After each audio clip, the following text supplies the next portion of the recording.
हमारे चैनल को सब्सक्राइब करें और बेल आइकन दबाएं।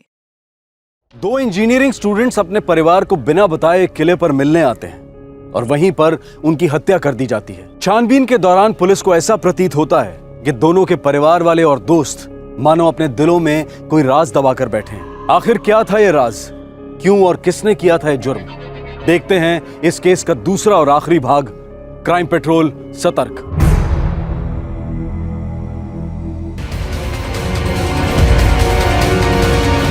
बोल भी दे आमिर।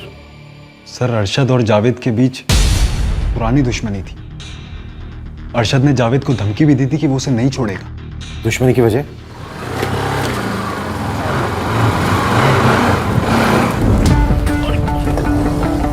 अबे क्या कर रहा है? ये मेरी जगह है, यहाँ हमेशा मैं पार्क करता हूँ। ये कॉलेज की जगह है, जो पहले आएगा वही पार्क करेगा। अबे बोला ना ये मेरी जगह है, चल निकल। अबे कॉलेज तेरे बाप की है क्या? हाँ है मेरे बाप की। क्या कर लेगा बे? अच्छा, तो फिर तेरी बाइक ने भी एडमिशन लिया होगा, उसका भी आई कार्ड बना होगा। एक काम करना, बाइक लेके क्लासरूम में पार्क कर, क्योंकि कॉलेज तेरे बाप की है ना। हाँ, क्लासरूम में तो बाद में जाऊंगा, पहले तेरे को यहाँ पे पार्क करूँ। कोशिश करके देख ले। तू ऐसा नहीं मानेगा ना।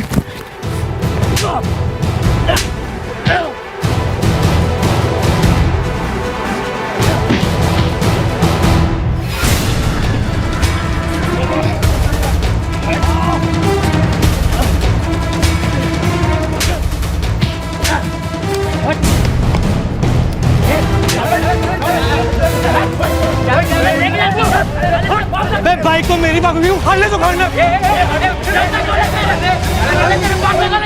इतनी सी बात के लिए मारपीट करने लगे तुम लोग? कम ऑन, स्कूल के बच्चे नहीं हो जो छोटी छोटी बातें समझानी पड़े। सर, स्टार्ट इसने किया था। नो सर, मैंने कुछ नहीं किया, मैं अपनी बाइक पार्क कर रहा था, ये बीच में आया। इसने स्टार्ट किया था। मैं अपनी बाइक पार्क कर रहा था, बीच में आ गया था। Enough. Parking first come first basis पर है। Sir, that's what I told him. तो उसने झगड़ा शुरू कर दिया। सर, झगड़ा से शुरू किया था, बाप पे झगड़ा मत करो तुम लोग। अब अगले 15 दिन तक तुम में से कोई भी कॉलेज कैंपस में बाइक पार्क नहीं करेगा। मैं आज ही नोटिस इश्यू करता हूं। अब से sorry and leave. Sorry sir. Sorry sir. मुझे नहीं, एक दूसरे को सॉरी बोलो। सॉरी। सॉरी। Just leave. आगे से ऐसी हरकत की तो सस्पेंड कर दूंगा तुम दोनों को। सुन बे, ये बात यहाँ खत्म नहीं हुई। मैं इंसान कभी नहीं बोलता, छोड़ूंगा नहीं तेरे को। ये 80s के विलेन जैसा डायलॉग मारना बंद कर और चुपचाप अपनी बाइक के साइड में पार्क हो जा। और अपनी बाइक की तरह ना तू भी कॉलेज के बाहर ही जाएगा। कॉलेज के बाहर भी एक दुनिया है बेटा, वहां मिलना। इस दुनिया में तू अकेला मर्द नहीं है। चल निकल।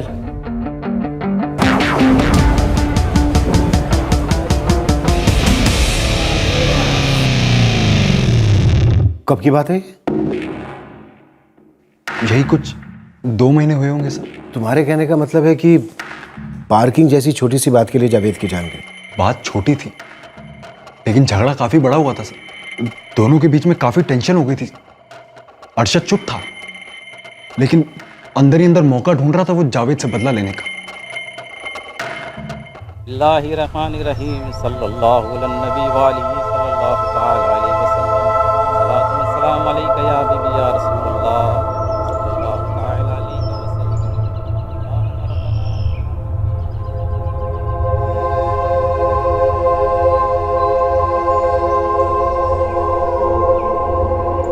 औज़ुबिल्लाहिमिनश्शैतानिर्रजीम बिस्मिल्लाहिर्रहमानिर्रहीम अल्हम्दुलिल्लाहि रब्बिल आलमीन अर्रहमानिर्रहीम मालिकि यौमिद्दीन।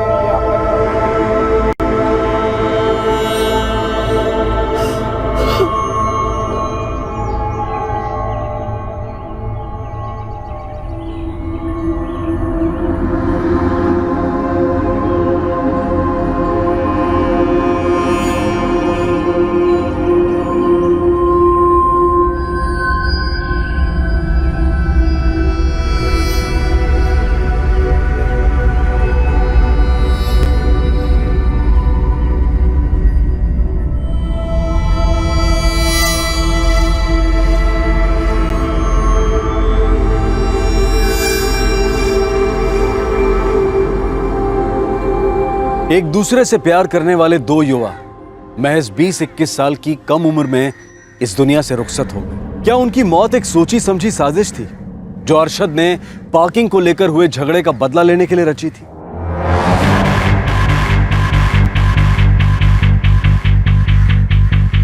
अरशद खान जी सर। सुना है कॉलेज में पार्किंग की बड़ी प्रॉब्लम है। वैसे गलती तुम इंजीनियर लोगों की है, बिल्डिंग बनाते समय पार्किंग के बारे में सोचते ही नहीं। सर मैं कुछ समझा नहीं। पुलिस स्टेशन चल, सब समझ जाएगा। सर लेकिन हुआ क्या? चल तो। अरे सर लेकिन अरे चल ना, चल।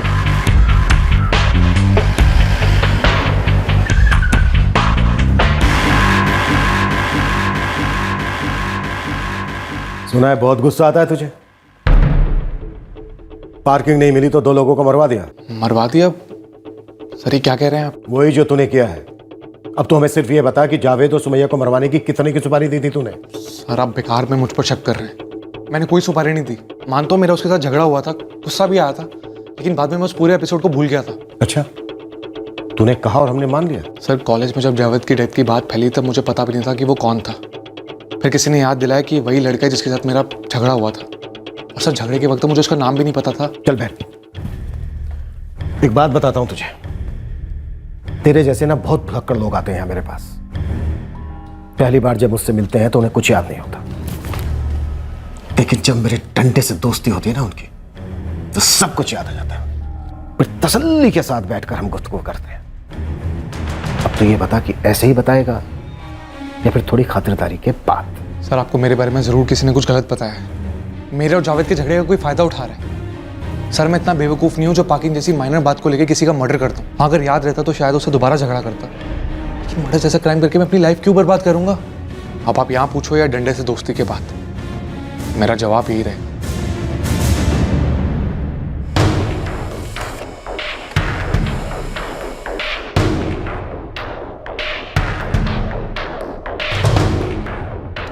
सर अरशद का इस केस से कोई कनेक्शन नहीं बन रहा है। आमिर की तरह हॉस्टल में रहता है। 19 मार्च को ना तो वो नीलगढ़ किले के आसपास था और ना ही उसके फोन से कोई सस्पिशियस कॉल हुआ है। राउत, मुझे दुश्मन से ज्यादा दोस्त पर शक हो रहा है। आमिर? सर दोस्तों की लिस्ट तो काफी लंबी है। रिचा, रेहान, आमिर, अनम। एक एक करके बुलाओ सबको। सब देवर इन लव। सुमैया जावेद से 1 साल सीनियर थी और वो दोनों 3 साल पहले मिले थे सर, कॉलेज फेस्टिवल में।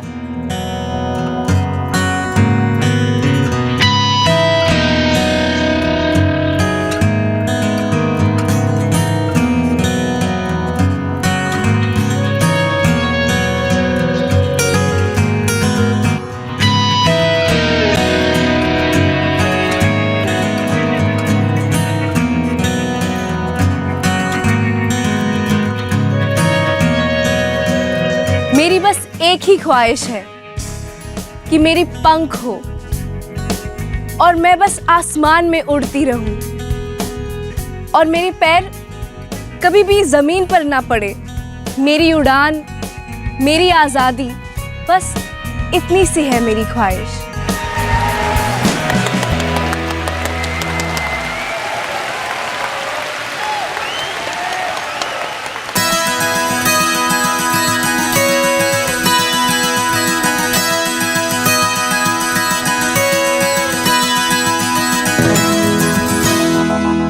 सब 3 साल से वो लोग साथ में ही थे and they were happy together. कोई ऐसा था जो उनकी इस खुशी से खुश नहीं था? उनकी लव स्टोरी में कोई विलेन? सर अगर ये बात आप अनम से पूछे तो बेहतर रहेगा। मतलब अनम कुछ जानती है? मुझसे तो ज़्यादा। सुमाया के सबसे क्लोज वही थी। सुमाया हमसे कोई बात कहे ना कहे, लेकिन अनम से वो हर एक बात शेयर करती थी।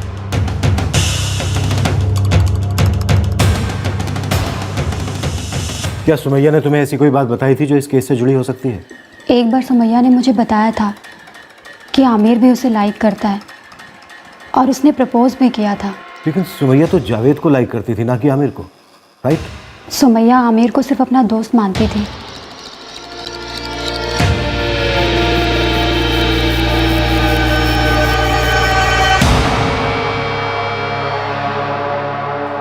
जावेद और अरशद की दुश्मनी की कहानी सुनाने में तू अपनी लव स्टोरी सुनाना तो भूल ही गया।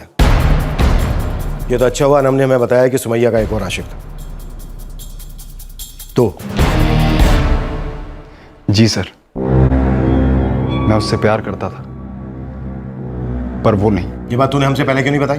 क्या बताता सर, कुछ था ही नहीं बताने के लिए। मुझे जावेद और सुमैया के बारे में पता ही नहीं था, इसलिए एक दिन मैंने उसे प्रपोज कर दिया। सुमैया, मैं बहुत टाइम से तुमसे बात कहना चाहता था, लेकिन कह नहीं पाया मैं। प्लीज़ तुम नाराज़ मत होना। आमिर, मैं समझ रही हूँ कि तुम मुझे क्या कहने की कोशिश कर रहे हो, लेकिन मैं तुम्हें सच बताऊंगी। मैं और जावेद हम एक दूसरे से प्यार करते हैं और 6 महीने से हम साथ हैं। सॉरी, मुझे जावेद ने कभी बताया नहीं तुम दोनों के बारे में। हाँ, वो इसलिए क्योंकि अभी सब कुछ बहुत ही कॉम्प्लिकेटेड है। हम नहीं जानते कि हमारे पेरेंट्स कैसे रिएक्ट करेंगे, इसलिए हमने किसी को नहीं बताया।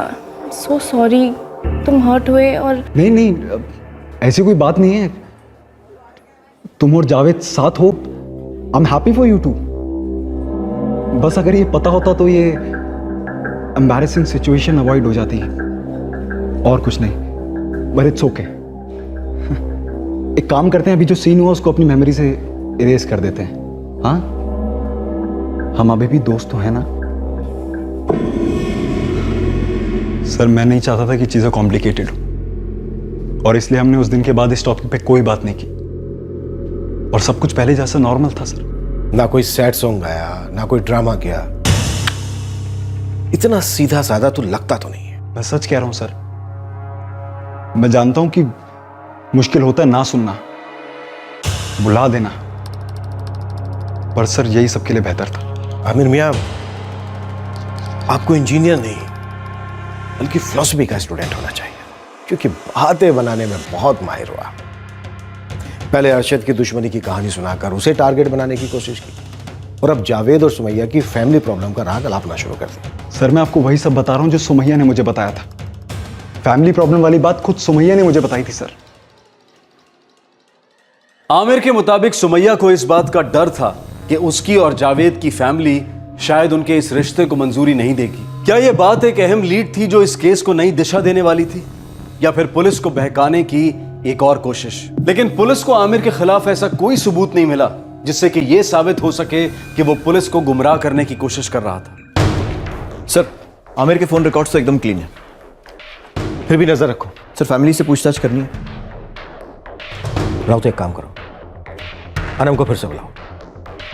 अनम सुमैया के सबसे ज्यादा करीब थी। सुमैया की फैमिली में अगर कुछ प्रॉब्लम थी तो उसने अनम को कुछ ना कुछ जरूर बताया। सर, आमिर एक बार हमें नो एंट्री में घुमा चुका है, कहीं हम दोबारा उसकी बातों में तो नहीं आ रहे? आमिर जैसा दिखता है वैसा है नहीं, फिर भी चांस तो लेना पड़ेगा।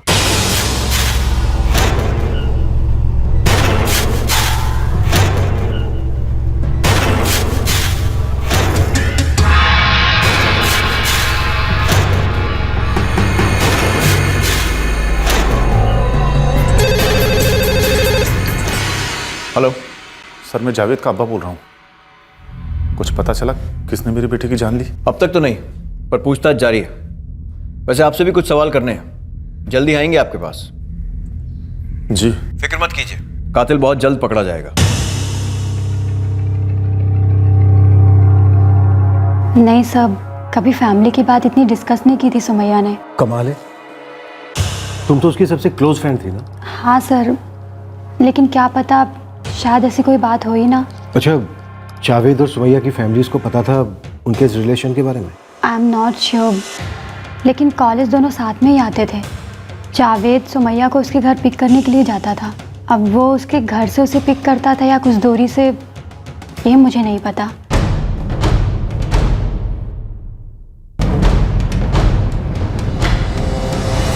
सर, जावेद के पेरेंट्स और सुमैया के फादर के फ़ोन रिकॉर्ड्स चेक किए, कुछ भी हाथ नहीं लगा। और सुमैया की माँ तो मोबाइल फ़ोन यूज़ ही नहीं करती है। एरिया में जितने भी हिस्ट्री शीटर हैं सबको राउंड अप में लो। पैरोल या जमानत पर बाहर आए सभी सुपारी उठाने वालों को भी आड़े हाथ लो। खबरियों को भी काम पे लगा देता हूँ। अगर उन दोनों की सुपारी दी गई थी तो बात दूसरे ग्रोह में भी फैली। सर,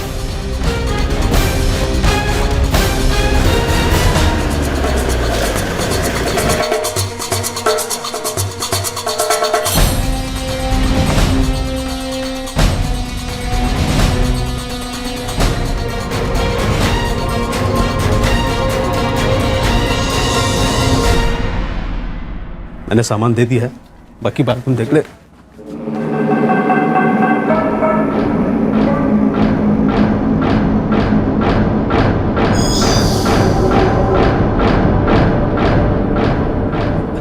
कहिए इंस्पेक्टर साहब, कैसे आना होगा? अच्छा है आपने भी ये सवाल पूछ लिया। वैसे जावेद के घर वाले 2 दिन में 4 बार हमसे ये सवाल कर चुके हैं, लेकिन आप लोगों ने अभी तक इसमें कोई दिलचस्पी नहीं दिखाई।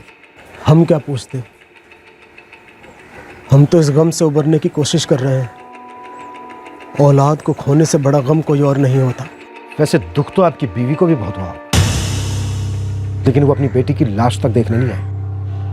जान सकता हूं क्यों? कमाल की बात कर रहे हैं इंस्पेक्टर साहब आप। अरे कौन सी माँ अपनी बेटी की खून से सनी लाश देख सकती है? एक तो वैसे उसका रो रो के बुरा हाल है, अगर अपनी बेटी की लाश देख लेती तो बर्दाश्त नहीं कर पाती हूँ।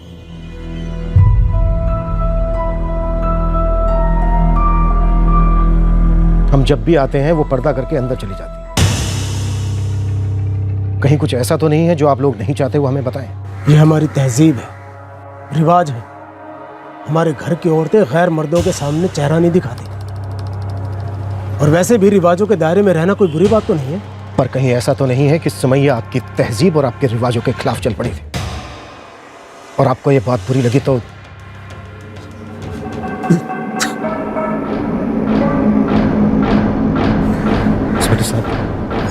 आप क्यों उसके जख्म को रेत रहे हैं? एक तो वैसे इसकी तबीयत नासाज चल रही है, सुमैया की मौत का गहरा सदमा पहुंचा है इसे। आप प्लीज इसे परेशान मत कीजिए। तो क्या थोड़ी सी परेशानी आपको दे सकता हूं? क्या आप जानते थे जावेद सुमैया को रोज कॉलेज तक लिफ्ट देता था?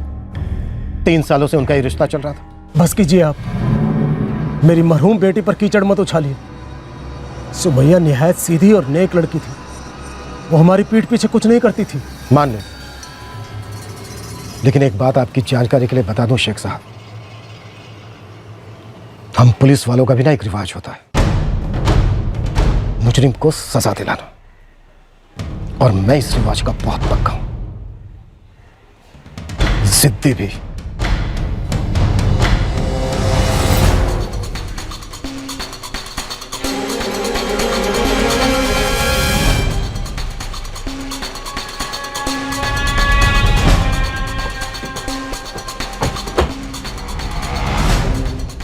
इरशाद का बेटा जुनैद काफी देर से घूर रहा था।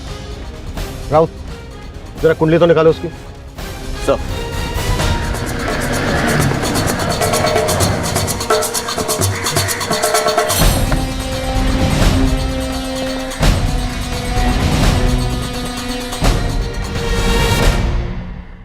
सर कुछ पता चला? पता चलना तो मुश्किल है, क्या करें? आप सच जानना तो चाहते हैं, लेकिन हमें पूरा सच नहीं बता रहे। नहीं सर, ऐसा कुछ भी नहीं है। 3 सालों से आपके बेटे का अफेयर चल रहा था, ऐसा हो ही नहीं सकता कि आप लोगों को मालूम ना। याकूब साहब, आप जानते थे कि वो दोनों सिर्फ दोस्त नहीं थे।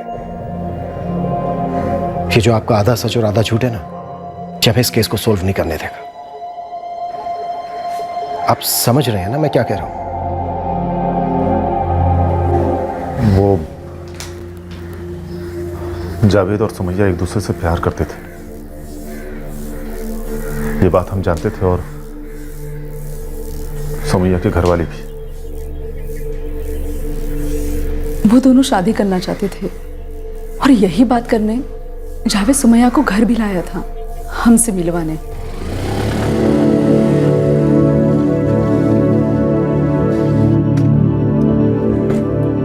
अरे बाबा रिलैक्स, मेरे अम्मी अब्बू बहुत कूल हैं, उन्हें बढ़ाना कोई मुश्किल काम नहीं है, बस उनको देख के स्माइल करती रहना। वैसे भी किसी को इम्प्रेस करने के लिए वहीं तो स्माइल ही काफी है। अरे चलो घबराओ मत, आओ टेंशन मत लो।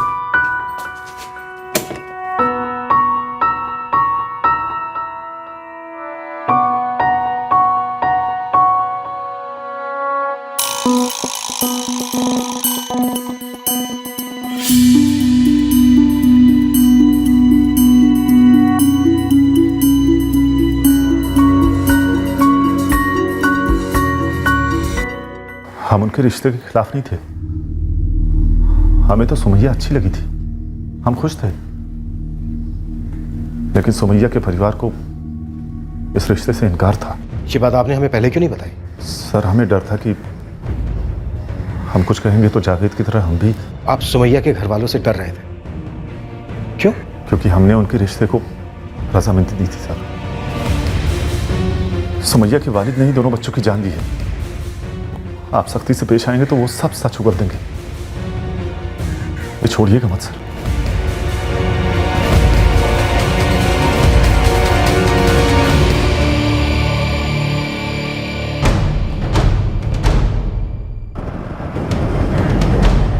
अब्बास शेख को पुलिस स्टेशन बुलाओ। बहुत झूठ बोल दिया इसने, अब इसे सच उगलवा दो। सर, मुझे लग रहा है कि याकूब खान का सच अधूरा सच है। इस केस के बहुत से राज अभी दफन हैं।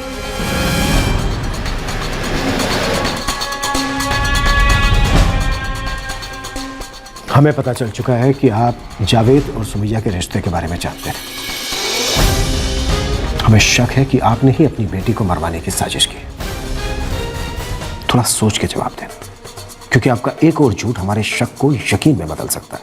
यही वजह थी कि मैंने आपको पहले सच नहीं बताया, क्योंकि मैं जानता था कि आपका सबसे पहला शक हम पर ही होगा। शक तो अभी भी हमें आप पर है।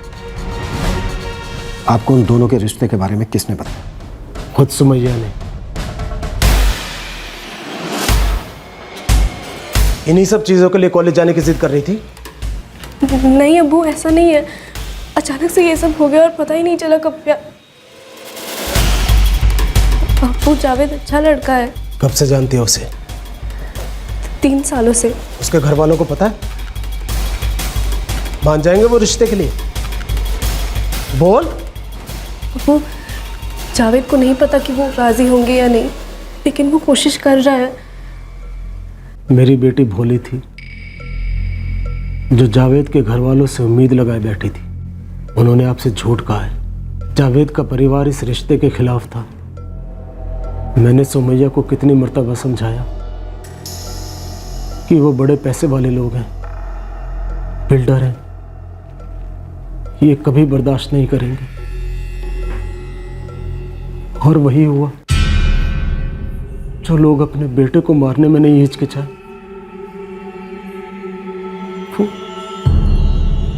वो मेरी बेटी पे रहम क्यों खाते?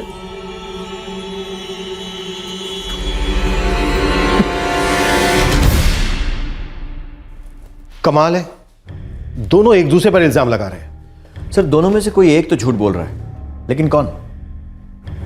मुझे लगता है दोनों सच छिपा रहे हैं। सर, क्या यह हो सकता है कि ये दोनों की मिली भगत हो? दोनों इस रिश्ते के खिलाफ थे, लेकिन बच्चे जिद पर अड़े हुए थे, तो दोनों ने मिलकर फसाद की जड़ को ही खत्म कर दिया। लेकिन फसाद की जड़ है क्या? रह सोचो, अगर जावेद के घर वाले इस रिश्ते के खिलाफ थे तो इसकी क्या वजह हो सकती है?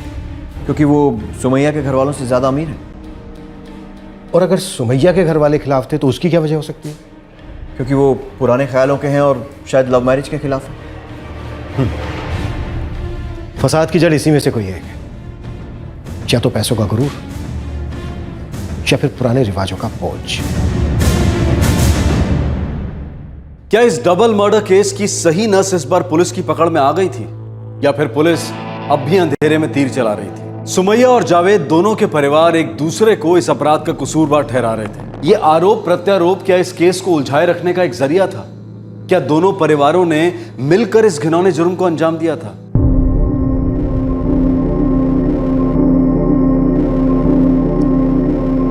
क्या जावेद कभी सुमैया के घर वालों से मिला था?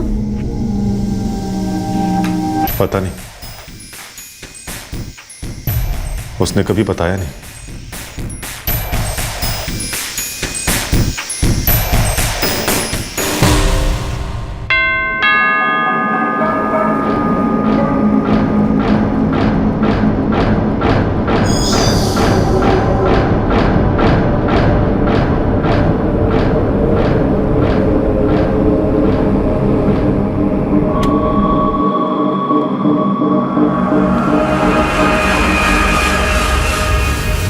अरे भाईजान, आइए आइए, बैठिए। नूरी, 2 थाली और लगाना। नहीं अब्बास, उसकी जरूरत नहीं है, हम लोग खाना खाकर ही आ रहे हैं।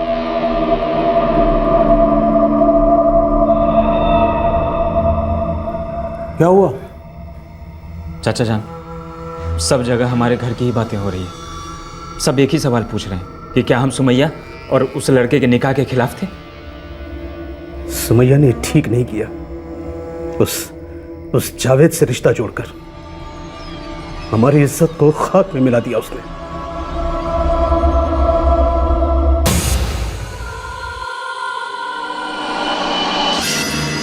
बात तो सच है साहब, जावेद का बाप सुमैया के बाप से ज़्यादा पैसे वाला। लेकिन दूसरी सच बात यह है कि सुमैया की फैमिली जात बिरादरी के मामले में ऊपर को आती है। मतलब वजह दोनों के पास थी। जिसकी गर्दन में ज़्यादा अकड़ होगी उसने ही करवाया होगा, या फिर दोनों फैमिली की मिली जुली हरकत है।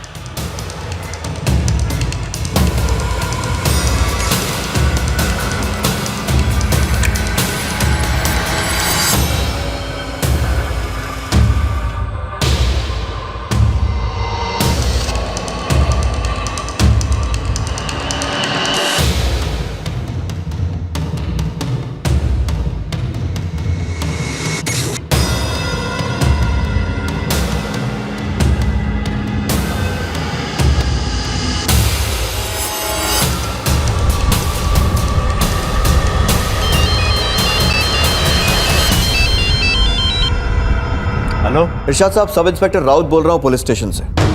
आपसे कुछ बातें जाननी थी। कुछ देर के लिए यहाँ तशरीफ लाएंगे?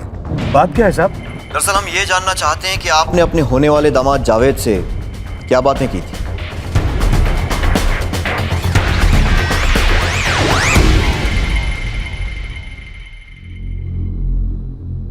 तो बताइए शेख साहब, क्या बातें हो रही थी आपकी जावेद से? इनकार मत करना। मर्डर से 1 हफ्ते पहले 2 दिन में 4 बार बात हुई थी आपकी। इस बात के सबूत हैं हमारे पास। देखिए साहब, हम लोग तो निकाह के लिए राजी थे। जावेद ही अपनी माँ बाप से बात नहीं कर रहा था। अब्बास भी बहुत उलझन में थे।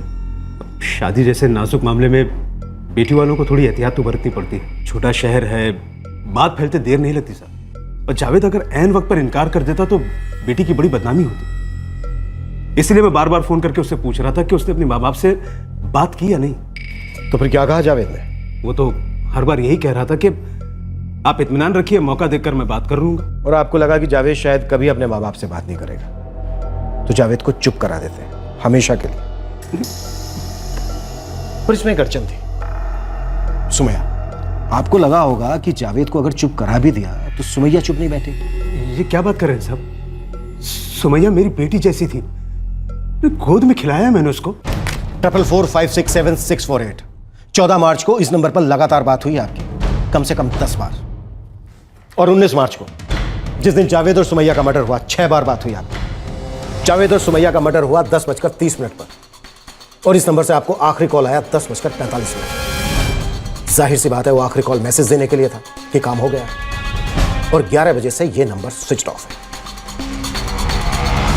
शेख साहब, इस सब का क्या मतलब निकलता है समझते हैं ना? ये सब हम लोगों का हार्डवेयर का धंधा है, दिन भर फोन बजता ही रहता है। अब जिस नंबर की आप बात कर रहे हैं हो सकता है किसी कस्टमर का होगा। अब इतने फोन आते हैं, किस किस का नंबर याद रखें?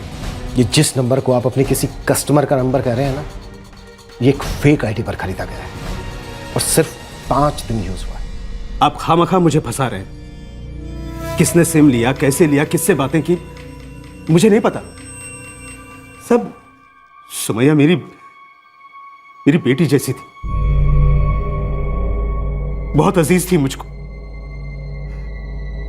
और अब उसके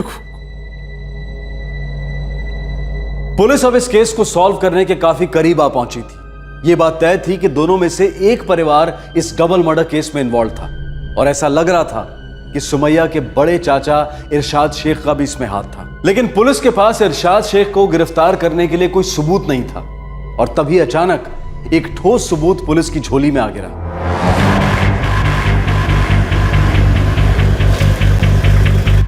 सलाम साहब। सब ये उस्मान बोले तो वो किले के केस के बारे में कुछ बोलना चाहते।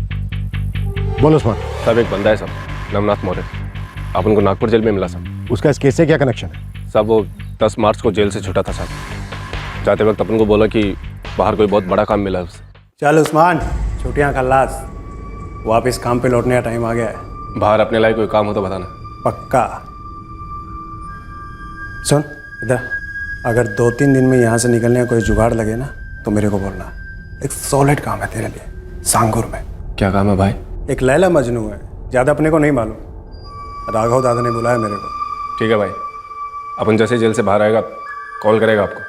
साहब ये नवनाथ पहले भी हाफ मर्डर केस में 2 बार जेल जा चुका है साहब। जब मुश्ताक ने अपने को वो शाहगुर वाले किले के बारे में पूछा ना साहब, तब अपना बल्ब जला साहब। हिस्ट्री शीटर है सर, मर्डर की सुपारी लेता है। बहुत सारे केसेस में वांटेड है, पर ऊपर तक कांटेक्ट है तो बेल मिल जाती है।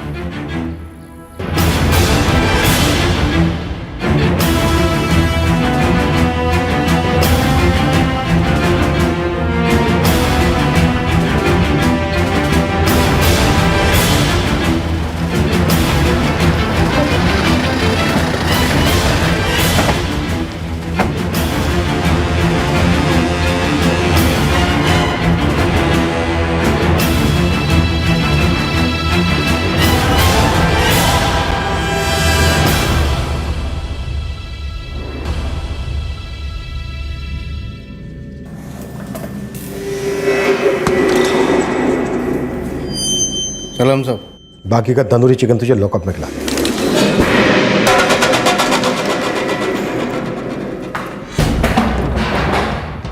लड़के का नाम जावेद, लड़की का नाम सुमैया। 19 मार्च, नीलगढ़ किला। आया कुछ याद?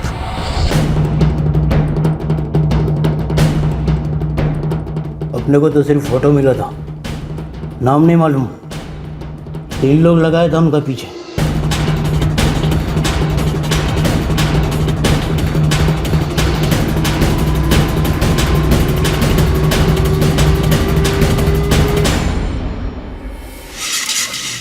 पूरे 4 दिन फॉलो किया मेरे लड़कों ने उन दोनों को। किसने बताया कि 19 तारीख को वो दोनों नीलगढ़ किला जाने वाले हैं? किसी ने नहीं साहब, गेम बजाने का वही दिन डिसाइड हुआ था। ये तो चांस का बात है कि वो लोग किले पर ही थे। वैसे तो वो लोग अक्सर जाते थे, पिछले 4 दिन में 2 बार पहले भी गए। अपने छोकरों लोग को मौका मिल गया।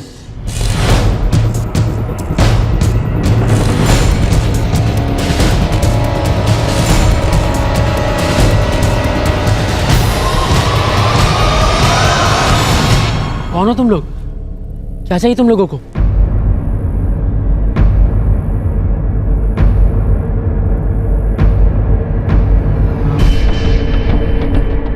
कौन है आप लोग?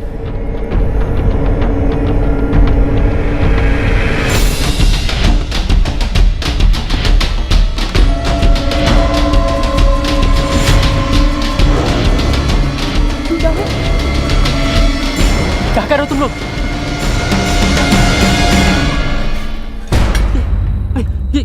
ये क्या कर रहे हो? हेल्प! हेल्प! हेल्प! जावेद, ये क्या? भाई साहब प्लीज, जावेद छोड़ दीजिए।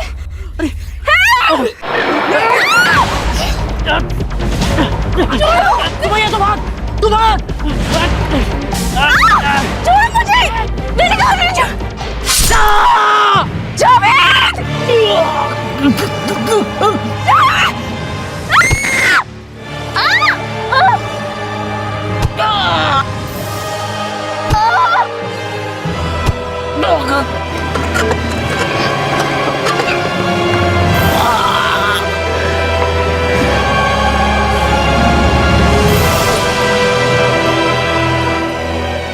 अबे चल चल चल, कहाँ लेके जा रहा है इसे? फेंक फेंक उसको।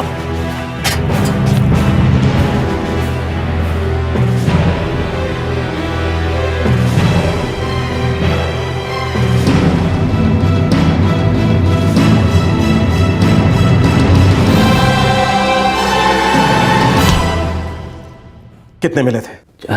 4 लाख। किसने दिए थे?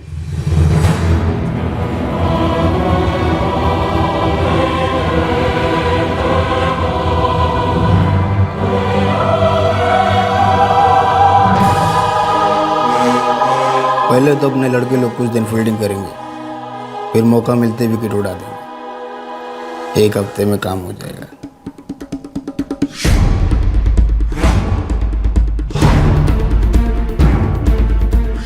अब्बास या अरशाद, इन दोनों में से किसको जानता है तू? किसी को नहीं। मेरा एक आदमी किसी जुनैद शेख को जानता है। वो शायद इन्हीं दोनों में से किसी एक का लड़का है।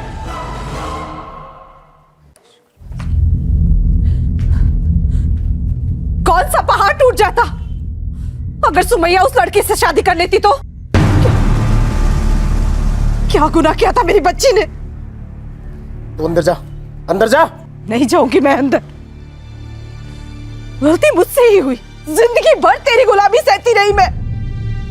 आजाद कर देना चाहिए था मुझे मेरी बच्ची को, भगा देना चाहिए था उसे, और बचा लेना चाहिए था इस कसाई से मुझे मेरी बच्ची को। इन्हीं सब चीजों के लिए कॉलेज जाने की जिद कर रही थी? नहीं अब्बू, ऐसा नहीं है, अचानक से ये सब हो गया और पता ही नहीं चला कब क्या। अब्बू जावेद अच्छा लड़का है। कब से जानती है उसे? 3 सालों से।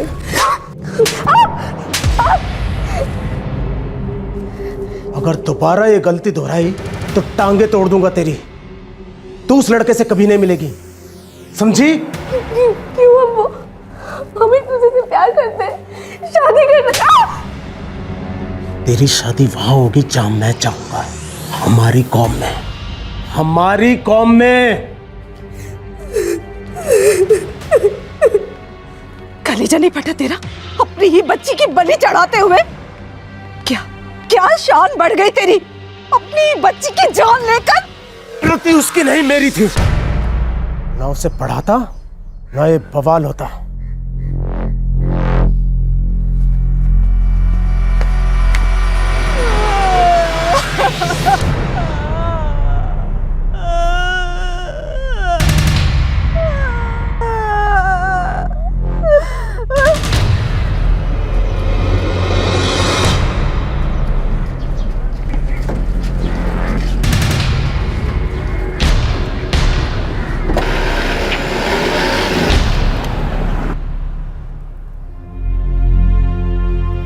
वो लोग उसे फोन पे धमकियां दे रहे थे,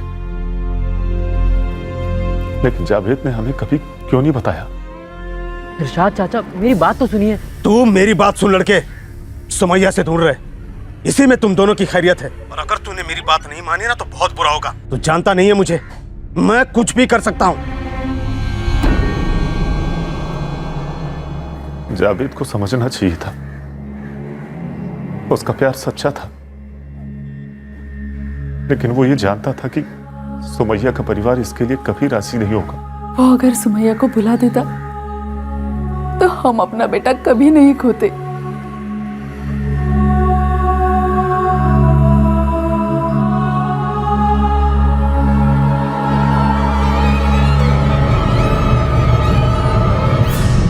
अपनी बीवी, अपनी बेटी के अरमानों को कुचलकर, उन्हें दबाकर क्या हासिल कर लिया तुमने? अपनों में दहशत फैलाकर आज तक किसी को खुशी मिली? वो भी इंसान है, उन्हें भी आजादी है अपनी जिंदगी को अपनी तरह से जीने की। ऐसी आजादी से माहौल बिगड़ता है साहब। माहौल तुम जैसों की बेहुदा और पिछड़ी सोच की वजह से बिगड़ता है अब्बास। जहां अपने ही बच्चों को मारने की सुपारी दे दी जाती है, बेरहमी से उनकी जान ले ली जाती है, माहौल वो नहीं, तुम जैसे लोग बिगाड़ते हैं। सच बताना अब्बास, तुम्हें एक पल के लिए भी नहीं सोचा कि जिस बच्ची की तुम जान लेने पे उतारू हो गए, वो बच्ची कभी तुम्हारी गोद में बैठकर खेली होगी, तुम्हारी उंगली पकड़कर उसने चलना सीखा, तुम्हें प्यार से अब्बू कहकर पुकारा हो। उसकी सुपारी देते वक्त तुम्हें इसका बिल्कुल ख्याल नहीं आया? बहुत समझाया, डराया, क्या नहीं कहा उस जावेद को, मगर फिर भी दोनों मिल रहे हैं। गलती अपनी सुमैया की भी तो है। देखा बस, सुमैया अगर इसी तरह से मनमानी करती रही ना तो बिरादरी में बहुत थू-थू होगी हमारी। लोग हमें इल्जाम देंगे कि हम अपनी बच्ची पर काबू नहीं रख पाए। बड़ी गलती की इसे कॉलेज में पढ़ा के।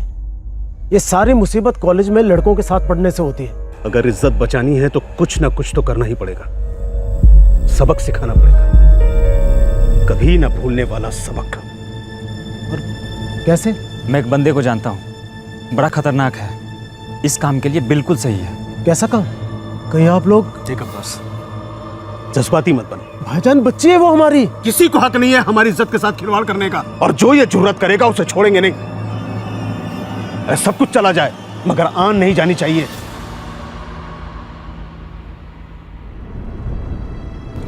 मैं तो बस ये चाहता था कि वो उस लड़के से रिश्ता तोड़ दे, उसे मारना नहीं चाहता था। पर तुमने उसे मार डाला। सुमैया और जावेद 2 जाने ली हैं तुमने।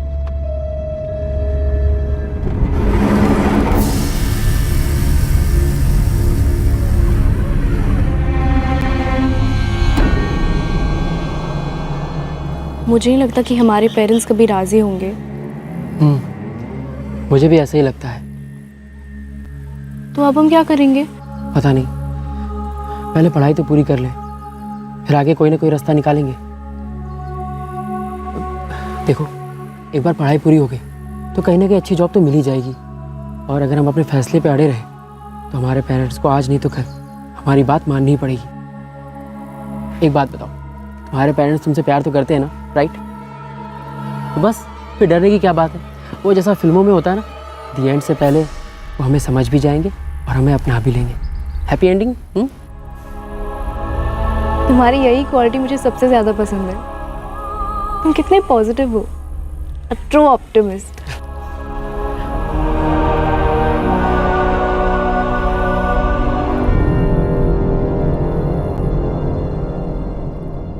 दुर्भाग्यवश सुमैया के पिता और बड़े चाचा ऑप्टिमिस्ट नहीं थे। वो अपने दकियानुसी विचारों के बाहर सोच ही नहीं पाए कि उनके बच्चों को भी हक है अपनी जिंदगी के फैसले करने का। वो खुद जिस कंजर्वेटिव माहौल में बड़े हुए थे उसी को जिंदगी जीने का सही तरीका मानने लगे, लेकिन वो ये नहीं जानते थे कि वो खुद भी इस सालों पुरानी रूढ़िवादी सोच का शिकार थे। अब्बास शेख, उसका भाई इरशाद शेख और इरशाद का बेटा जुनैद शेख, इन तीनों पर आईपीसी की धारा 302 के तहत मर्डर के चार्जेस लगाए गए। राघव दादा और उसके तीनों साथी जिन्होंने इस क्राइम को अंजाम दिया था, उन पर भी धारा 302 लगाई गई है। सभी आरोपी इस वक्त न्यायिक हिरासत में हैं। सुमैया की मां नहीं जानती थी कि उसके पति और जेठ ही इस घिनौने क्राइम के मास्टरमाइंड थे। वो तो अपने पति की बातों पर एतबार कर यही मान रही थी कि उसकी बेटी अपनी सहेलियों के साथ किसी ट्रिप पर गई है। अब्बास और उसका भाई लव मैरिज के खिलाफ थे। जात बिरादरी के बाहर शादी करना उनकी नजरों में गलत था, उनका अपमान था, और इस खोखले अभिमान को बचाने के लिए उन्हें सिर्फ यही रास्ता नजर आया। कितनी अजीब बात है कि जो लोग अपनी आन को बचाने के लिए ऑनर किलिंग करते हैं, अपने ही बच्चों को बेदर्दी से मौत के घाट उतार देते हैं। उन पाखंडियों को अपने आप को अपराधी और खूनी कहलाने में जरा भी शर्म या बदनामी महसूस नहीं होती। कब तक हम धर्म और जात के नाम पर रची गई इस सड़ी गली प्रथा, रिवाज और मान्यता की बेड़ी में जकड़े रहेंगे? क्या कभी हमें एहसास होगा कि ये संकुचित सोच हमारी पहचान या जागीर नहीं है, बल्कि ये एक बीमारी है जो अब एक नासूर बन गई है और हम सिर्फ इसके गुलाम? इस बारे में सोचिएगा जरूर। आपसे फिर मुलाकात होगी क्राइम पेट्रोल सतर्क में एक और नए केस के साथ। तब तक अपना ख्याल रखें, सुरक्षित रहें और याद रखें, लगन और मेहनत के बिना काबिलियत बेकार है। सही वक्त, सही कदम, सतर्क रहें। जय Hind. For more updates, subscribe to our channel, click the show links and enjoy watching the videos.